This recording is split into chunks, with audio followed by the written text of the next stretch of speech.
Assalamualaikum warahmatullahi wabarakatuh. Bismillah, alhamdulillah, wa syukrillah ala nikmatillah, wa la hawla wa la quwata illa billah. Ashhadu an la ilaha illallah wahdahu la syarikalah, wa ashhadu anna Muhammadan abduhu wa rasuluh sallallahu alaihi wasallam la nabiyya ba'da. Subhanaka la ilma lana illa ma 'allamtana innaka antal alimul hakim.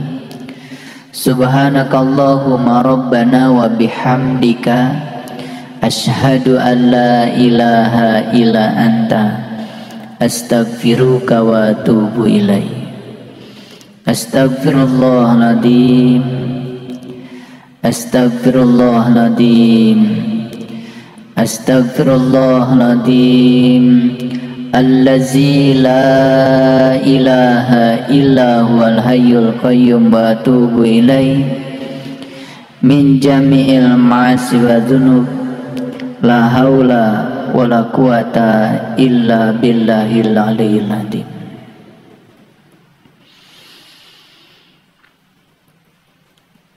Kita semua memiliki pengertian tentang kesuksesan dan kegagalan yang dididik oleh lingkungan. Semua hal yang kita inginkan dan kemudian datang kepada kita dan kemudian berkembang dengan pesat, biasanya kita sebut itu kesuksesan. Semua hal yang kita inginkan tetapi pergi dari kita dan semuanya menjadi layu dan berantakan, dan biasanya kita sebut itu kegagalan. Padahal sebetulnya penamaan kesuksesan dan kegagalan itu hanyalah rekayasa pikiran kita. Nama itu awalnya tidak ada, karena yang memberi nama kita sendiri. Yang memberi nama itu adalah pikiran kita sendiri. Padahal sebetulnya yang namanya kesuksesan dan kegagalan itu hanyalah sebuah cara semesta untuk mengajarkan kebijaksanaan kepada kita. Karena lewat kebijaksanaan itulah kita akan didik menjadi seorang yang arif, memiliki kedewasaan sehingga kita tidak salah di dalam menentukan pilihan-pilihan. Itu sebabnya kebijaksanaan tidak pernah lahir di bangku kuliah. Karena di bangku kuliah kebanyakan yang didapat adalah data dan informasi yang menjejali intelektualitas kita. Kebijaksanaan hanya akan lahir dari pengalaman-pengalaman hidup. Dan bersyukur sekali orang-orang yang sudah bisa membebaskan diri dari kesuksesan dan kegagalan. Apapun yang terjadi, dia terima apa adanya. Itulah sesungguhnya yang disebut dengan kebijaksanaan. Sudah siap menerima apapun yang diinginkan, yang tidak diinginkan dengan cara yang sama. Oleh karenanya pada kesempatan yang penuh berkah ini, saya membuka ruang seluas-luasnya untuk para sahabat ya, menyampaikan sharing pengalaman atau bisa juga pertanyaan yang insya Allah semoga pertanyaan yang dikemukakan ini juga pertanyaan banyak orang, sehingga jawaban yang akan saya sampaikan pun menjadi jawaban yang berlaku untuk banyak orang. Oleh karena itu saya persilakan yang mau bertanya diatur ya. Bismillahirrahmanirrahim. Assalamualaikum warahmatullahi wabarakatuh. Waalaikumsalam warahmatullahi wabarakatuh. Izin ayah saya ucapkan dulu selamat ulang tahun BSI yang ke-8 ini. Semoga tetap jaya. Amin ya rabbal alamin. Kedua kali saya izin ayah ingin bertanya. Kebanyakan orang yang mengucapkan husnul khotimah dalam keadaan untuk orang yang meninggal. Yang saya tanyakan, apakah itu pantas untuk orang yang meninggal dikatakan husnul khotimah, atau memang untuk kita yang masih hidup ini? Sekian ayah, terima kasih. Assalamualaikum warahmatullahi wabarakatuh. Waalaikumsalam warahmatullahi wabarakatuh. Terima kasih Ayah Asep Saifullah. Pertanyaan yang sederhana, tetapi pertanyaan ini penting. Kita sering mengucapkan kata husnul khotimah biasanya untuk menghargai, menghormati seseorang yang sudah meninggal. Lalu pertanyaannya, apakah itu layak? Lalu pertanyaan yang kedua, apakah kata husnul khotimah itu justru berlaku buat kita yang hidup? Mari kita lihat dari sisi etimologi. Husnul itu kan artinya adalah baik. Khatimah, khatam itu artinya sempurna. Jadi husnul khatimah itu artinya sempurna, baik. Itu kebalikan dari su'ul khatimah. Jadi tidak ada sebetulnya kata-kata pada akhirnya menjadi baik, karena itu adalah kesempurnaan. Lalu kenapa itu sering dipakai untuk doa? Semoga Bapak Ibu atau siapapun menjadi husnul khotimah. Jadi artinya perjalanan hidup orang yang kita doakan itu semoga menjadi baik dan sempurna. Jadi sebetulnya memang seseorang itu akan menemukan kebijaksanaan apabila orang itu sudah melewati berbagai macam pengalaman. Dan pengalaman itu pasti ada dua kan. Yang pertama pengalaman yang disukai, yang kedua adalah pengalaman yang tidak disukai. Jadi siapa sesungguhnya orang yang husnul khotimah itu? Orang yang tidak lagi membedakan pengalaman yang disukai dengan pengalaman yang tidak disukai, karena dua-duanya terjadi karena kehadiran ilahi. Ketika seseorang itu sudah bisa menerima apapun yang terjadi, sesungguhnya itu yang disebut dengan husnul khotimah. Lalu kenapa husnul khotimah itu selalu ya dipahami sebagai akhir dari perjalanan? Memang Kan faktanya tidak setiap orang terhadap yang tidak disukai itu bisa menerima di awal. Begitu ada yang tidak disukai, kan tidak semua orang langsung bisa menerima. Tetapi karena yang tidak disukai itu datang berulang-ulang terus menerus, lama-kelamaan timbul pemikiran, loh kok semakin dilawan semakin datang berulang-ulang. Akhirnya timbullah pemahaman pada diri yang namanya kebijaksanaan. Kayaknya semakin saya lawan semakin akan terjadi berulang-ulang. Udah deh, kalau gitu saya terima saja yang tidak disukai seperti saya menerima yang disukai. Kapan itu terjadi? Ketika kesadaran manusia itu sudah meningkat, mengalami evolusi dalam kesadaran. Apa sih evolusi kesadaran? Sederhana. Hari ini kita melihat kotoran sapi di kandang sapi.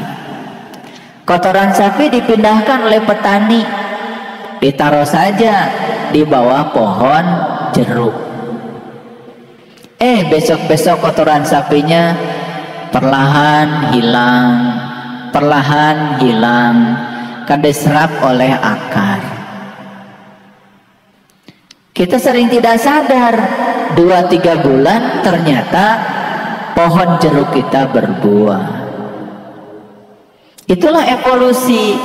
Jadi hari ini kotoran sapi, 2 bulan, 3 bulan ke depan sudah jadi buah jeruk. Apa yang salah dengan kotoran sapi? Apa buruk?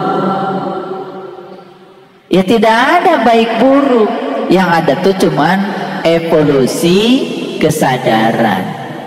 Tidak ada baik buruk, yang ada itu adalah proses. Karena baik buruk itu adalah pikiran kita. Semesta tidak mengenal baik buruk. Yang dikenal semesta itu adalah evolusi kesadaran.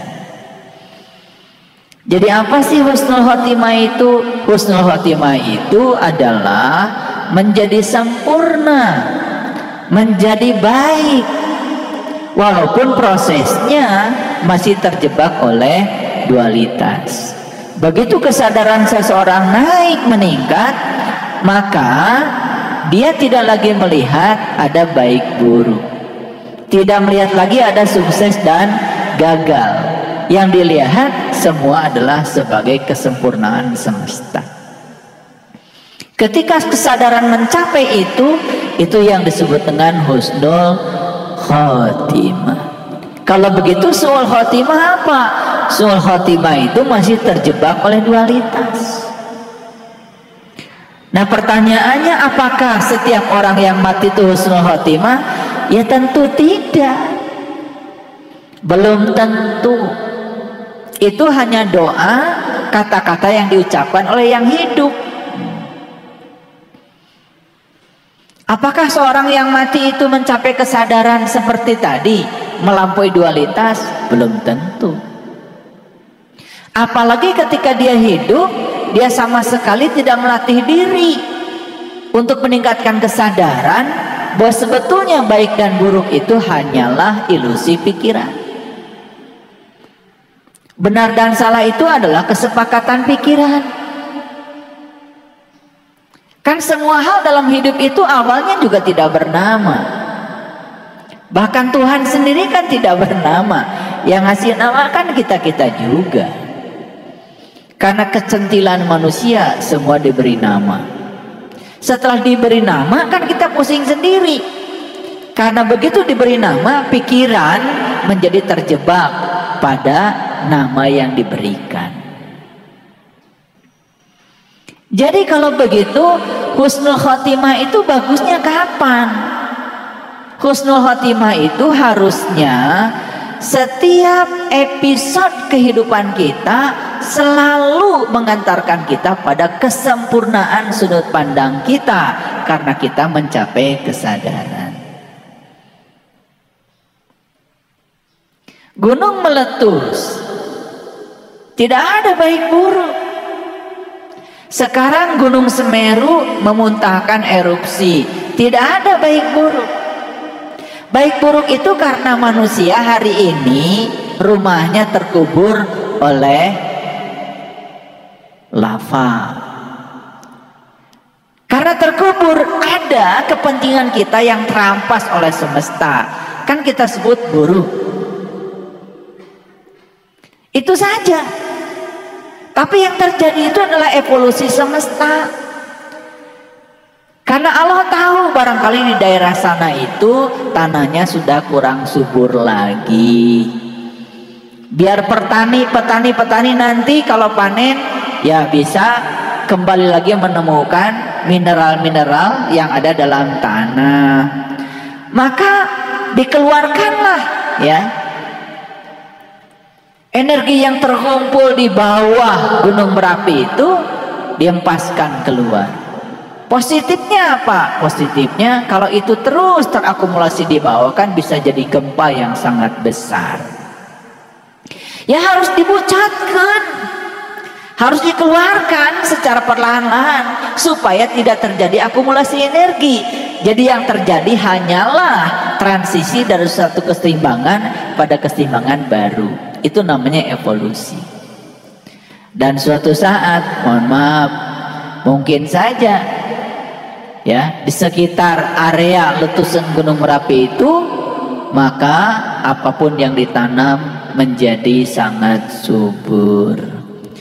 Dan manusia suatu saat di situ akan mengatakan, oh ini berkah letusan Gunung Merapi. Padahal dulu dia bilang ini musibah. Jadi musibah buatan kita, berkah buatan kita. Semesta tidak menciptakan berkah dan musibah, hanya evolusi saja. Toh pada akhirnya apapun pekerjaan semesta menjadi sempurna. Nah, ketika kita bisa menyaksikan kesempurnaan dalam segala peristiwa, itulah husnul khotimah. Jadi khotimah, khotim, khatam itu artinya sempurna. Sayang sekali khatam ini sering diterjemahkan tamat. Makanya kita baca Quran 30 juz, begitu selesai khatam.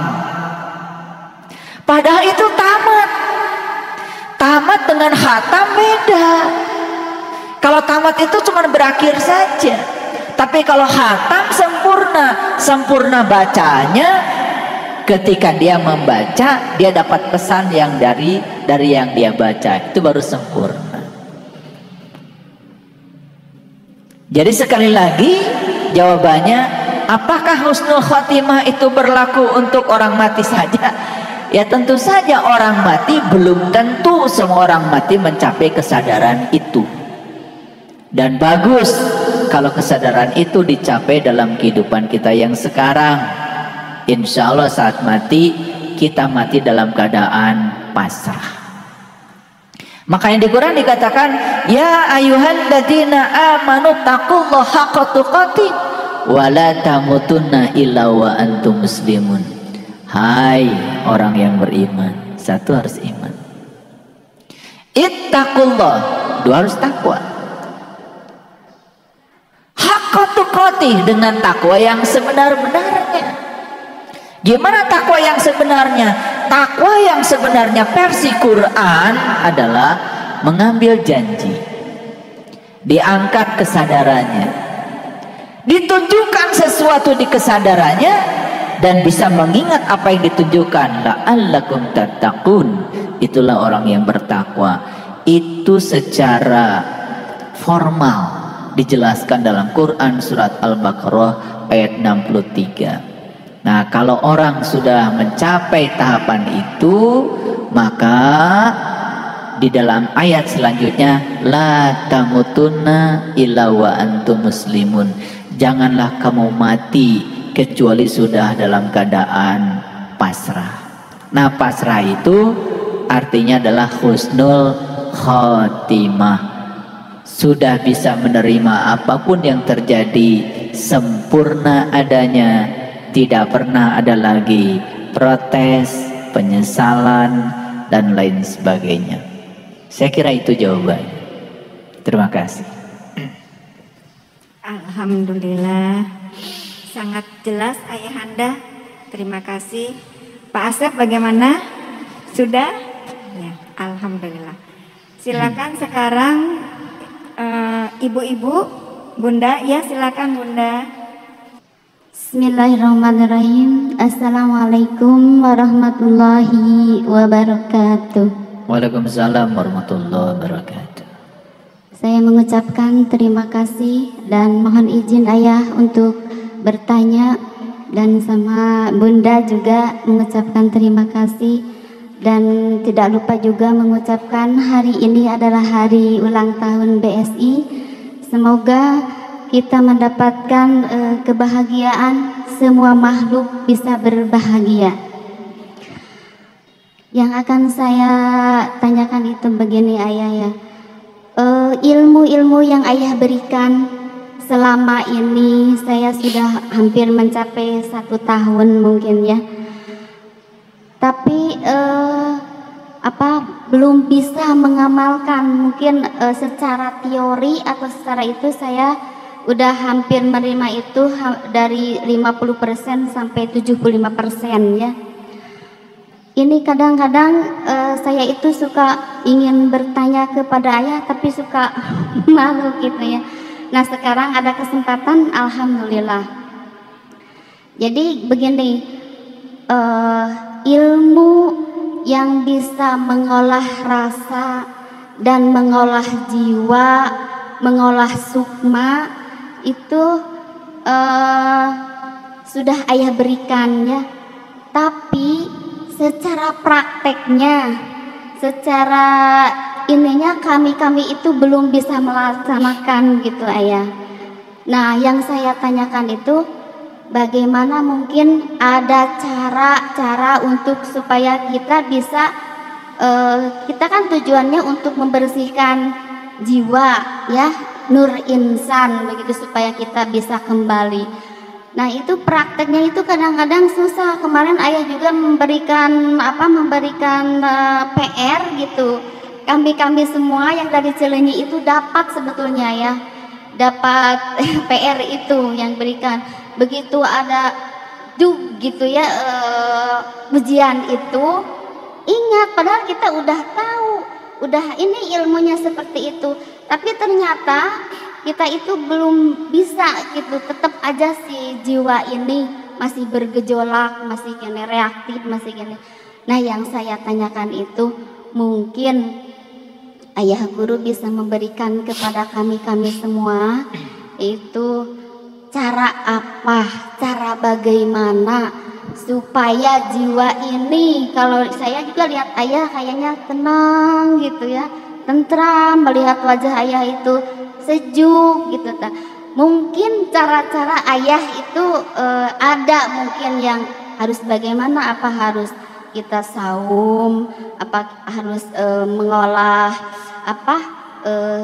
napas atau secara inten atau gimana. Itu yang saya tanyakan Ayah. Terima kasih Ayah. Assalamualaikum warahmatullahi wabarakatuh. Waalaikumsalam warahmatullahi wabarakatuh. Ini pertanyaan kejujuran, sebuah pengakuan pada diri. Ada seorang yang sangat saya kagumi, namanya Anthony de Mello. Dalam sebuah statement beliau, ketika kita sadar bahwa kita ini sulit berubah, sebetulnya itulah awal perubahan. Ini bahasa tingkat tinggi ya. Ketika kita sadar bahwa kita sulit berubah, sebetulnya itu sudah awal dari suatu perubahan. Apa resepnya Anthony de Mello? Asal nih, kita jujur melihat diri kita apa adanya. Jangan dihakimi, jangan dikasih label.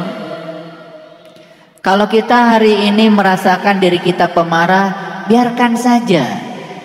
Akui bahwa kita masih pemarah. Jangan dilawan. Kalau hari ini kita melihat diri kita ini masih sebagai, mohon maaf, pendengki, biarkan saja. Terima dulu diri kita apa adanya. Jangan ada yang dilawan. Itu yang disebut dengan memahami diri. Makanya praktek-praktek spiritual tingkat tinggi tidak mengajarkan melawan, tapi mengajarkan untuk memahami. Biarkan semuanya mengalir apa adanya. Sekali lagi, tidak ada salah benar. Yang ada itu adalah evolusi kesadaran. Jadi kita untuk bisa mencapai kesadaran yang tinggi, tentu saja kita harus paham di mana sebetulnya kesadaran kita saat ini. Jadi pertanyaan ini sangat bagus, ya. Bagaimana cara? Nah, kalau berpikir tentang cara yang dialami seseorang belum tentu berlaku untuk orang lain, karena kita ini unik. Jadi kalau ditanya saya gimana caranya, ya tentu saja cara saya kalaupun diceritakan belum tentu berlaku buat yang bertanya. Karena setiap kita tuh unik, tidak ada yang sama. Makanya semesta tidak mengajarkan kita untuk menjadi siapa-siapa, kecuali menjadi diri sendiri. Dan bahayanya kalau saya kemukakan cara yang saya pakai buat diri saya, nanti ditiru, nanti akan menyalahkan. Kok cara ayah tidak berhasil buat saya? Jadi sekarang pertanyaan itu arahkan pada diri kita sendiri, karena diri kita lah sebetulnya yang paling tahu siapa diri kita. Sehingga kita diharuskan untuk menemukan cara buat diri kita sendiri. Itulah yang disebut dengan spiritual. Perjalanan meniti ke dalam diri itu sebenarnya menemukan cara. Gini, kenapa sih orang bikin mobil? Kalau kita melihat secara awam, mobil dia bisa jalan gitu ya, membawa penumpang. Kalau orang awam ditanya, kenapa mobil bisa jalan membawa penumpang? Ya, karena mobilnya hidup, ada mesin kan gitu. Mesin kan dikasih bensin gitu. Padahal bensin itu tidak akan bisa terbakar loh di ruang bakar kalau tidak ada udara luar. Makanya udara itu kan diizinkan masuk ya lewat karburator, kemudian dioplos dengan bensin, kemudian dikasih tekanan tinggi, keluarlah jadi uap yang siap untuk dibakar karena ada udara. Jadi udara sebetulnya yang membuat itu terbakar, yang disebut dengan oksidasi. Bahkan di mobil diesel tidak ada busi, tidak ada percikan bunga api listrik, tapi menghasilkan energi juga. Itu hanya udara yang dikompresi lalu menghasilkan energi. Jadi apa sih mobil itu? Mobil itu hanya cara manusia untuk menyesuaikan diri agar potensi alam yang terbuka ini bisa dimanfaatkan sehingga timbullah energi. Di dalam diri kita itu sudah banyak potensi yang Allah berikan, cuman belum ketemu caranya. Jadi cara itu kita harus menemukan. Di dalam praktek-praktek spiritual yang saya ajarkan itu cara-cara standar yang berlaku sangat umum, namanya SOP. Tetapi itu cara berlaku sangat standar. Nah, cara-cara yang spesial harus menemukan sendiri. Contoh, saya ngasih cara belajar pada 40 anak. Padahal anak itu beda-beda loh kecerdasannya. Kalau saya kasih cara yang sama dipraktekkan, ternyata tidak semua berhasil. Kenapa? Karena ada anak yang lambat mengerti, sementara dia menyediakan waktu sedikit buat belajar. Ada anak yang cepat mengerti, malah justru dia menyediakan waktu lebih banyak untuk belajar. Harusnya kalau kita tahu diri kita, saya ini lambat mengerti, ya sediakan dong waktu yang lebih lama buat Anda, supaya Anda bisa mencapai hasil yang sama. Ngerti maksud saya? Jadi cara itu tidak berlaku buat semua orang. Yang paling penting tahu diri kita. Oh, saya ini ya susah ingat, tetapi gampang lupa. Tetapi membacanya sekali, ya tentu saja harusnya sadar, oh saya ini susah ingat, gampang lupa. Berarti saya harus melakukan repetisi. Artinya saya membacanya harus berulang-ulang. Itu yang disebut dengan tahu diri. Jadi pertanyaannya bagus. Sudah diajarkan banyak hal oleh saya, tapi prakteknya sulit. Karena kita tidak kreatif saja menemukan cara buat diri kita sendiri. Ini pertanyaan bagus.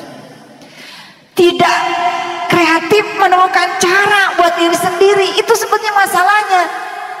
Bukan yang saya ajarkan salah, karena tidak ada salah benar. Belum menemukan cara. Gitu. Nah, sekarang gimana sih caranya menemukan cara supaya seluruh potensi saya ini berkembang? Ya temukan dulu pemahaman kita pada diri kita.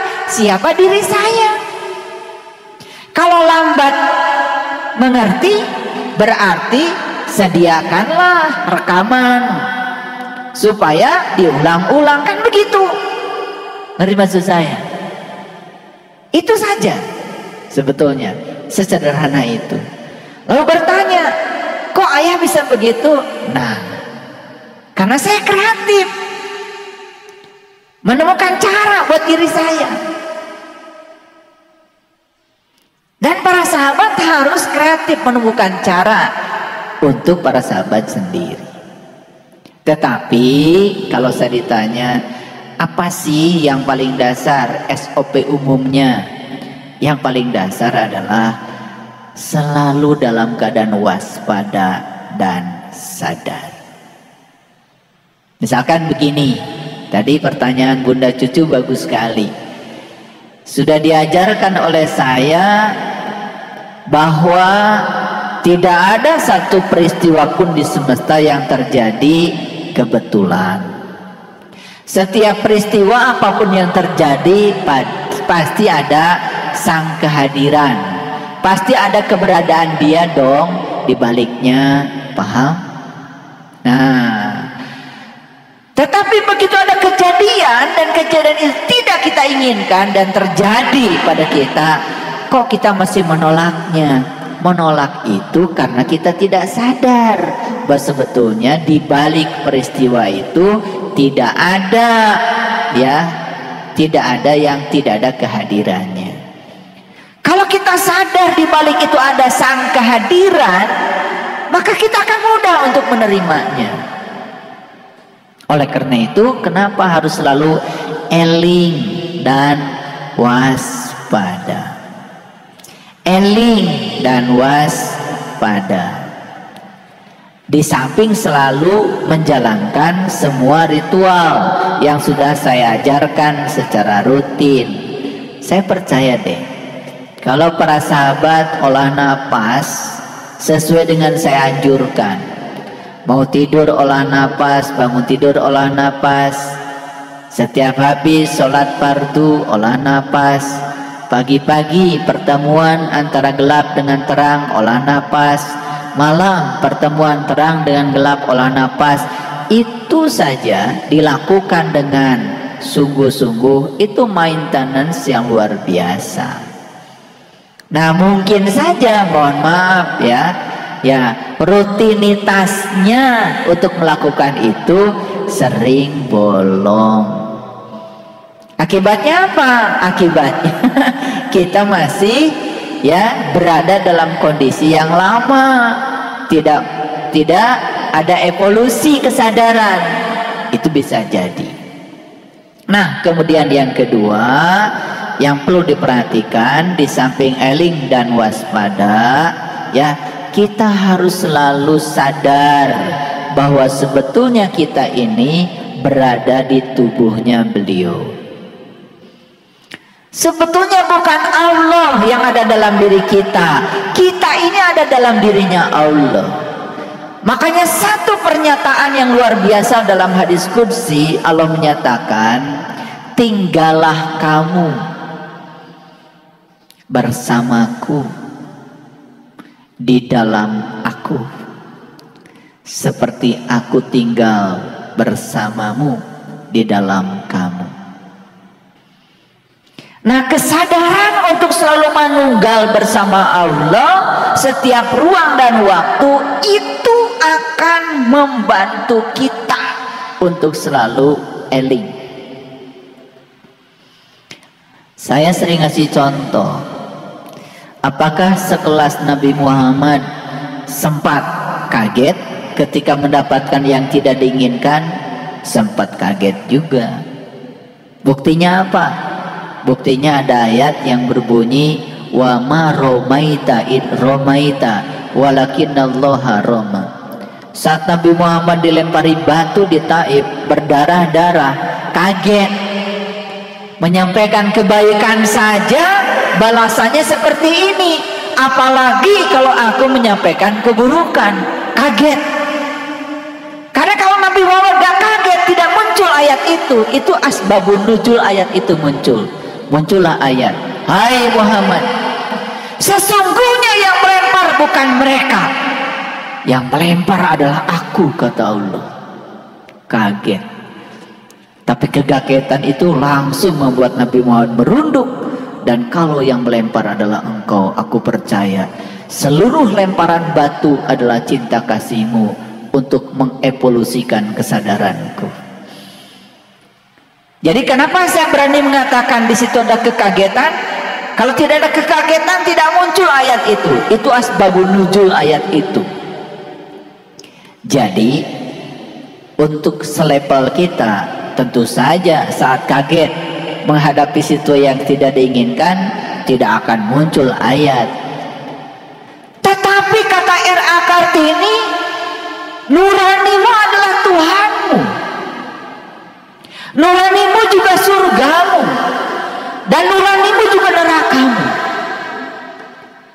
Dan Tuhan itu tidak hidup di zaman Nabi saja. Tuhan itu abadi, tidak pernah akan mati. Karena dia tidak berawal, dia tidak berakhir, bahkan meliputi semua kita. Cuman bahasanya bukan ketiban ayat tentu untuk level kita. Bahasanya nurani kita mengingatkan kita. Dan kapan nurani itu mengingatkan kita? Kalau sering didengar. Kalau nurani itu tidak sering didengar, sering diabaikan, lalu menjadi bebal. Jadi jangan salah ketika kita mendapatkan situ yang tidak diinginkan, kok sulit sekali untuk menerimanya.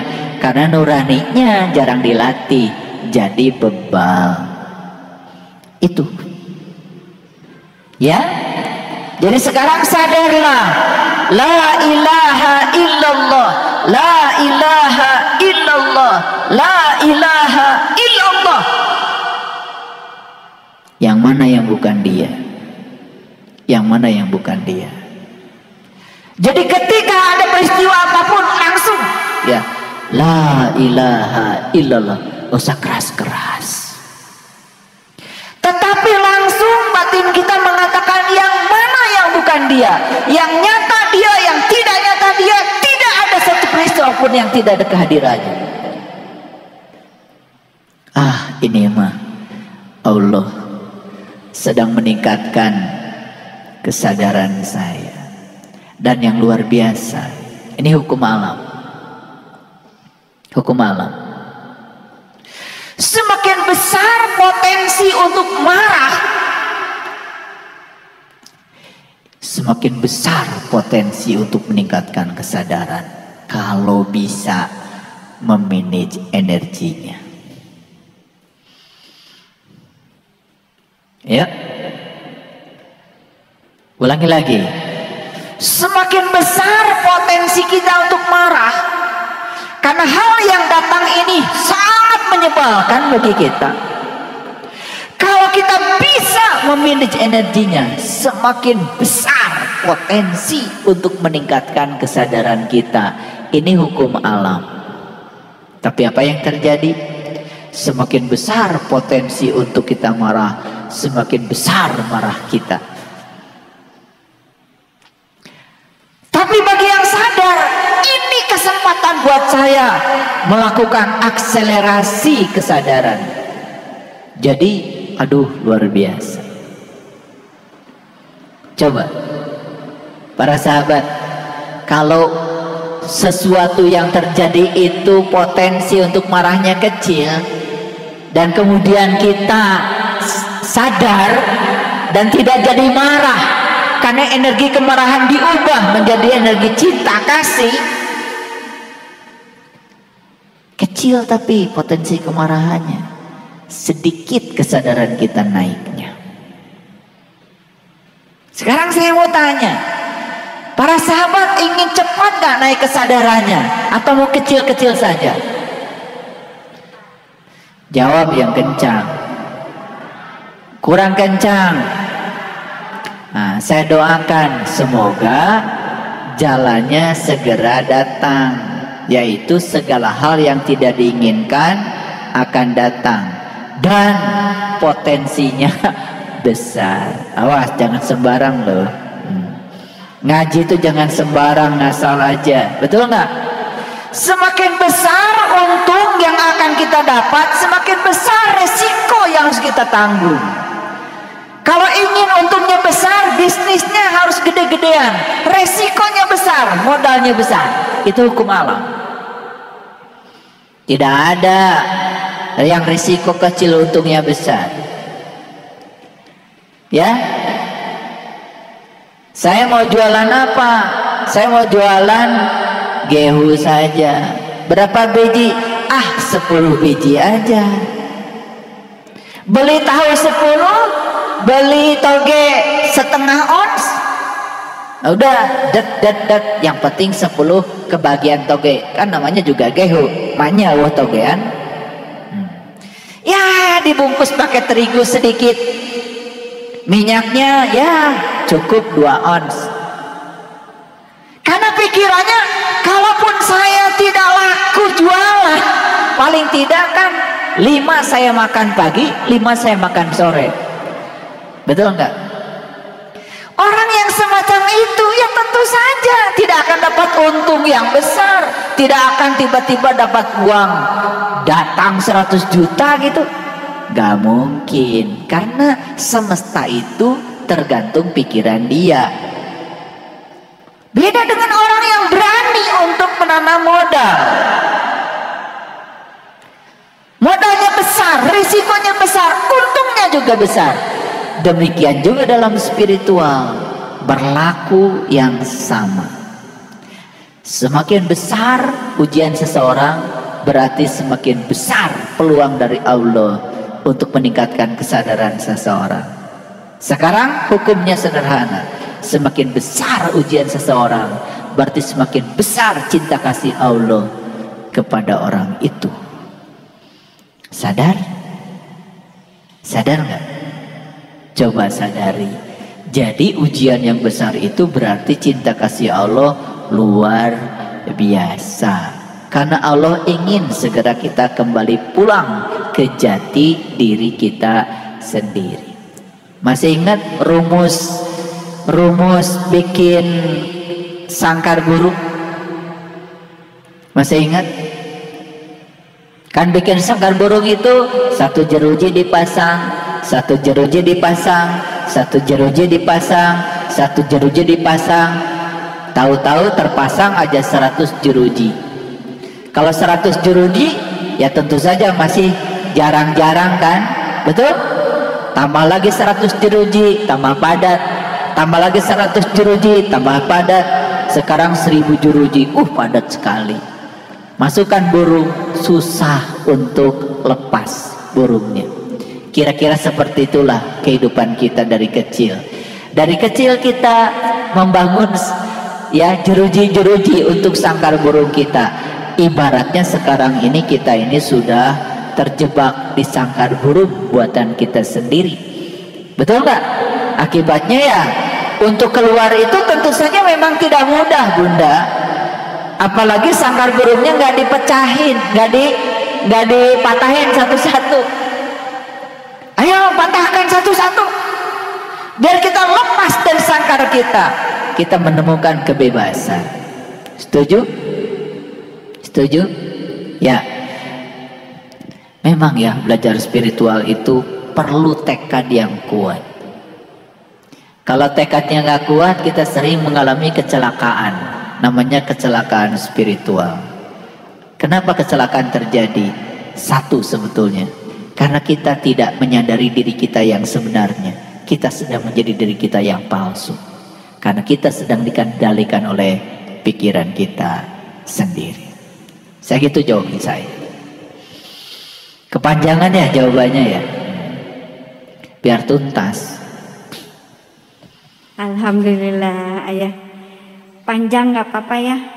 Buat kami jadi tambah lebih jelas, tambah lebih mantap untuk terus meningkatkan diri. Ya, baik. Baik, kesempatan berikut masih ya Ayah. Oh, silakan. Masih ada pertanyaan? Silakan. Ayahanda ada yang mau bertanya? Oh, mangga Ibunda. Ya, silakan. Bebas ya, hari ini bebas bertanya, silakan. Karena jarang-jarang kita buka forum seperti ini. Silakan berdiri saja, silakan. Terima kasih sebelumnya ya guruku, teteh guruku. Assalamualaikum warahmatullahi wabarakatuh. Waalaikumsalam warahmatullahi wabarakatuh. Begini Ayah, gimana hukum sebab akibat orang yang sudah dibuka mata kolbunya tertutup kembali, sementara Allah Maha Cinta kasih yang luar biasa tak terbatas. Mohon penjelasannya ya. Terima kasih sebelumnya. Assalamualaikum warahmatullahi wabarakatuh. Waalaikumsalam warahmatullahi wabarakatuh. Tidak ada hukuman dari Allah. Dan Allah yang Maha Cinta tidak pernah menghukum. Allah itu hanya mengingatkan kita saja supaya kita sadar. Jadi segala peristiwa yang terjadi dalam kehidupan tergantung sudut pandang kita. Apakah kita mau menganggap peristiwa itu sebagai momen untuk mengingatkan kesadaran kita? Atau kita mau menganggap yang namanya peristiwa itu sebagai hukuman? Sayang sekali banyak manusia yang menganggap sesuatu yang tidak enak datang dalam kehidupan sebagai hukuman. Dan yang luar biasa, hukuman itu kemudian dijadikan Allah sebagai kambing hitamnya. Kan itu sebetulnya sesuatu yang kontradiktif. Di satu sisi mengatakan Allah Maha Cinta, Maha Pengasih, Maha Penyayang, dan Allah itu tak ternoda oleh apapun. Tetapi di sisi lain seakan-akan Allah itu pendengki, gampang marah ketika kita tidak mengikuti keinginannya. Itu yang keliru. Konsepsi Tuhan yang semacam itu harus sudah diruntuhkan. Sekarang saya ambil contoh yang sederhana. Kita jangan berbicara Tuhan yang maha tak terbatas. Kita lihat yang terbatas saja dulu. Kalau kita sedang berada di ruang sempit, di mobil, ada orang kentut, Dut, bau nggak? Bau nggak? Kenapa bau? Karena ruangnya sempit. ada. Tapi di sekarang gak usah ruangnya terlalu besar. Di masjid ini aja segede gini. Mungkin saya dari tadi sudah ada. Mungkin. Tapi karena ruangnya luas, tidak ternoda. Jadi kata ruang yang luas ini emang gue pikirin, apa artinya kentut bagi ruang yang luas? Ini baru ruang luas loh, belum tak terbatas. Ini supaya gampang mengilustrasikannya. Jadi sebetulnya segala sesuatu akan terasa dampaknya kalau sempit. Contoh, bagi orang yang sempit ilmunya, masalah sedikit aja menjadi luar biasa dampaknya. Tapi bagi orang yang luas ilmunya, masalah sebesar apapun gak masalah.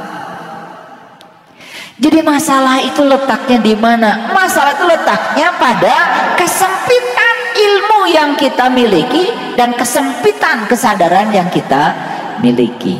Paham? Oke. Sekarang ada orang yang sudah ditunjukkan jalan oleh Allah. Di dalam Quran surat Al-Fatihah, manusia itu cuma 3 golongan. Mari kita baca surat Al-Fatihah.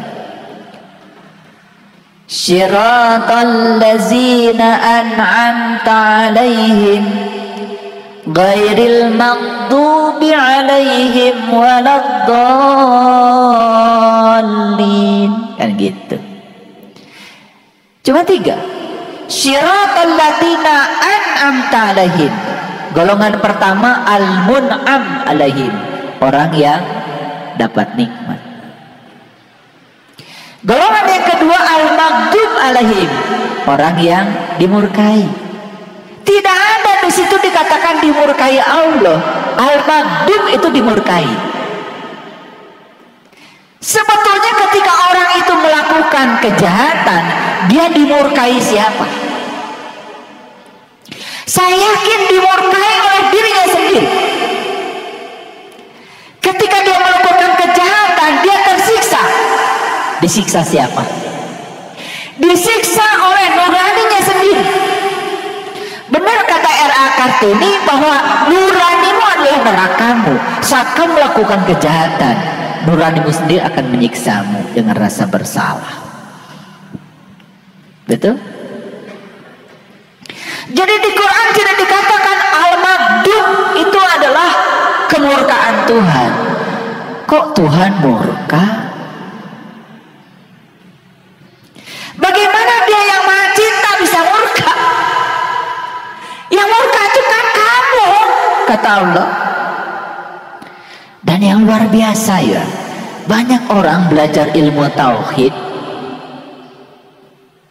kelihatannya menjunjung tinggi Tuhan, tapi merendahkan Tuhannya sendiri. Karena Tuhan dipersamakan dengan dirinya sendiri.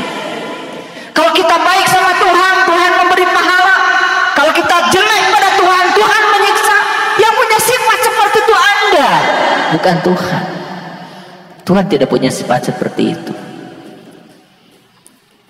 Bahkan saya ingat statement orang-orang bijak. Jika kamu melayani Allah, maka Allah akan melayani kamu. Jika kamu mengagungkan Allah, maka Allah akan mengagungkan kamu. Dan jika kamu melupakan Allah, isi berikutnya. Isi berikutnya. Pasti jawabannya Allah akan melupakan kamu. Emang Allah pelupa? Nah, makanya belajar hati-hati. Jika kamu melayani Allah, Allah akan melayani kamu. Jika kamu memuliakan Allah, Allah akan memuliakan kamu. Jika kamu mengagungkan Allah, Allah akan mengagungkan kamu. Dan jika kamu melupakan Allah, Allah tidak akan melupakan kamu, tapi Allah akan menjadikan kamu lupa pada dirimu sendiri. Itu bahasa Quran tuh keren. Keren sekali. Jadi golongan yang pertama adalah yang dapat nikmat. Golongan yang kedua adalah yang dimurkai. Golongan yang ketiga adalah ad-dolin, orang yang tersesat karena dia tidak tahu jalan.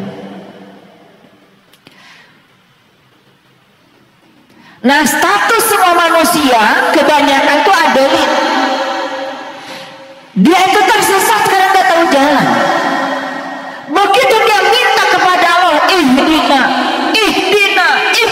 syiratal mustaqim, tunjuki aku ke jalan yang lurus ya Allah.